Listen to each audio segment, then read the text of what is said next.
கள்ளக்குறிச்சி மாவட்டம் தியாகதுருகத்தில் கேகே நகரில் நான் குடும்பம் வசிச்சிட்ருக்கேன். என் பேர் வேல் பழனியம்மாள். எங்கள் வீட்டுக்கார் பேர் வேல்முருகன். அதாவது அரசுக்கு சொந்தமான கல்லாங்குத்து இடத்துல, இந்த இடத்துல நான் பல ஆண்டுகளாக 2014லேருந்து நாங்கள் எங்கள் குடும்பம் வசிக்கிறோம். அதுலேருந்து இந்த இடத்துல செடிகள் வச்சுட்டு வரேன். அதில் வேப்ப மரம், தேக்க மரம், தென்னை மரம், பெலா மரம், சீத்தா மரம், கொய்யா மரம், எலுமிச்சை மரம், எல்லா வகையான மரங்களும் செடிகளும் வச்சுருந்தேன். அந்த செடிகளை பிப்ரவரி 11ஆம் தேதி இந்த கல்லாங்குத்துக்கு பக்கத்தில், அரசுக்கு சொந்தமான இடத்துக்கு பக்கத்தில் பவானி, சரவணன், சூர்யாங்கிறவங்க இடம் பக்கத்தில் இருக்குது. இது அரசுக்கு சொந்தமான இடம். கழிவு நீர் நான் விட்டுட்டு இருந்தேன். என் தெருவில் அப்போ வாய்க்காலோ ரோடோ இல்லாத நிலையில் இந்த இடத்துல கழிவு நீர் விட்டுட்டு இருந்தேன். ரோடு எடுக்க வரப்போகுது. அவங்க என்ன பண்ணிருக்காங்க, சாலை போடுறதுக்காக ஜேசிபி வந்திருக்கு. அப்போ இந்த இடத்துல இருந்த கண்களை அகற்றிருக்காங்க. அவங்களுக்கு மெயின் காரணம் என்னன்னா, நான் விடுதலை சிறுத்தை கட்சியில் மாவட்ட செயலாளர் இருக்கேன். என் கட்சி தோழர்களோ என் கட்சி பொருந்திய கார் வந்தாலோ அவங்களுக்கு பிடிக்கவே பிடிக்காது. அதுக்கு உதாரணம், மார்ச் 8 என் பிறந்த நாளுக்கு வச்ச பேனரை கிழிச்சிட்டாங்க. இவங்க தான் கிழிச்சாங்க. இந்த சரவணன், சூர்யா, பவானி பசங்க தான் சூர்யாவும் சரவணனும்.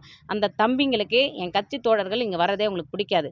இந்த இடத்த எனக்கு ஆக்கிரமிப்பு பண்ணணுன்றது அவசியமே கிடையாது. எனக்கு அந்த இதுவே கிடையாது. கழிவு நீர் வரக்குள்ள நாங்கள் செடியை வச்சு உண்டாக்கணும். எல்லாமே மரங்கள் எல்லாம் பெரிய பெரிய மரமாகிடுச்சு. 10 வருஷத்துக்கு முன்னாடியே பாருங்கள். எங்கள் வீட்டு நல்ல தண்ணியை விட்டு தான் இந்த கண்கள் எல்லாம் வளர்த்தோம். இந்த நிலையில் 11ஆம் தேதி வெட்டிட்டாங்க.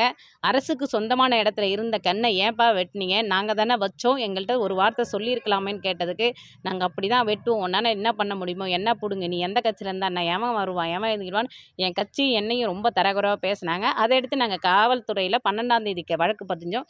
வழக்கு பதிஞ்சிட்டு திரும்ப 16ஆம் தேதி நாங்கள் வெளியில் போயிட்ட நிலையில் மீண்டும் அவங்க எடுத்த செடிகள் போக மீதம் இருந்த செடியும் 2வது அவங்க வெட்டி எடுத்துட்டாங்க.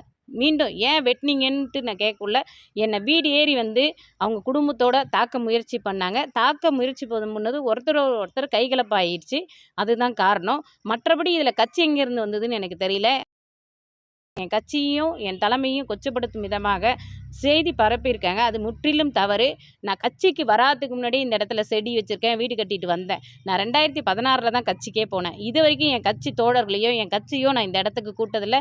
இந்த இடத்துல பிரச்சனை இருக்குதுன்னு சொன்னதில்லை. ஏன்னா அது அரசுக்கு சொந்தமான இடத்துல தான் நான் செடி வச்சுருக்கேன். எனக்கு அந்த இடம் தேவையில்லை. அந்த இடத்துல கண்ணு வச்சு அழகாக அம்பேத்கர் ஐயா அம்பேத்கர் வழியிலும் பெரியார் வழியிலும் வந்தவள்ன்றதுக்காக அப்துல் கலாம் ஐயா சொன்ன மாதிரி மரம் வளர்ப்போம் மனித வளத்தை காப்போங்கிற விதத்தில் நான் பல செடிகளை தான் வச்சு உண்டாக்கியிருக்கேன். பல செடிகளை தான் உருவாக்கணும்னு நினச்சேனோசரம் மற்றபடி எதுவுமே இல்லை. அரசுக்கு சொந்தமான இடத்த நான் நிறைய இடத்துல போராடி கொடுக்குற பெண்மணி. இந்த நிலையில் தவறான நியூஸ் வந்திருக்கு. அது முற்றிலும் இது. அவங்க தான் எப்போ பார்த்தாலும் நானும் என் கணவர், என் குழந்தை ஒரு ஊனமற்ற குழந்தை, என் பையன், என் பொண்ணு ஹாஸ்டலில் படிக்கிறாங்க. இந்த நிலையில் அன்னைய தினையிலும் 16ஆம் தேதி என் பொண்ணை ஹாஸ்டல்லேருந்து இட்டுட்டு வந்தோம். அப்போ தான் கைகலப்பாகி அவங்க தான் என்னையும் என் பெண்ணை என் கணவரை தாக்குனாங்க. தாக்கக்குள்ளே ஒருவரோட ஒருவர் தாக்கும்பொழுது என்னாகும் சொல்லுங்கள்? அப்போ வாக்குவாதமாகி அது ஒரு கைகலப்பாச்சு. மற்றபடி அவங்க தான் என்னிடம் எப்போ பார் பிரச்சனை பண்ணிக்கிட்டே இருக்காங்க. ரோடு போட விட மாட்டுறாங்க. அவங்க தான் தெருவு ஆக்கிரமித்து வீடு கட்டிருக்காங்க. பக்கத்தில் முள்வேலி வளர்த்து பாம்பு, குரங்கு, மனிதர்கள் குடிக்கிறாங்க. இந்த இடத்துல குடிச்சிட்டு இருக்கிறாங்க. இந்த மாதிரி இது நடந்துட்டுருக்கு. இது முற்றிலும் உண்மைக்கு புறமான தகவல். இந்த இடத்த நான் ஆக்கிரமிப்பு பண்ணல, நான் எதுவுமே செய்யலை. இப்போ பார்க்குறீங்க, இது எல்லாமே செடி நாங்கள் இப்போயும் வச்சு எங்கள் வீட்டிலேருந்து நல்ல தண்ணி எங்கள் போர்லேருந்து தான் நாங்கள் விட்டுட்ருக்கோம். இந்த இடத்த பாருங்கள். கட்சிக்கும் இந்த நிகழ்வுக்கும் எந்த சம்பந்தமும் இல்லை.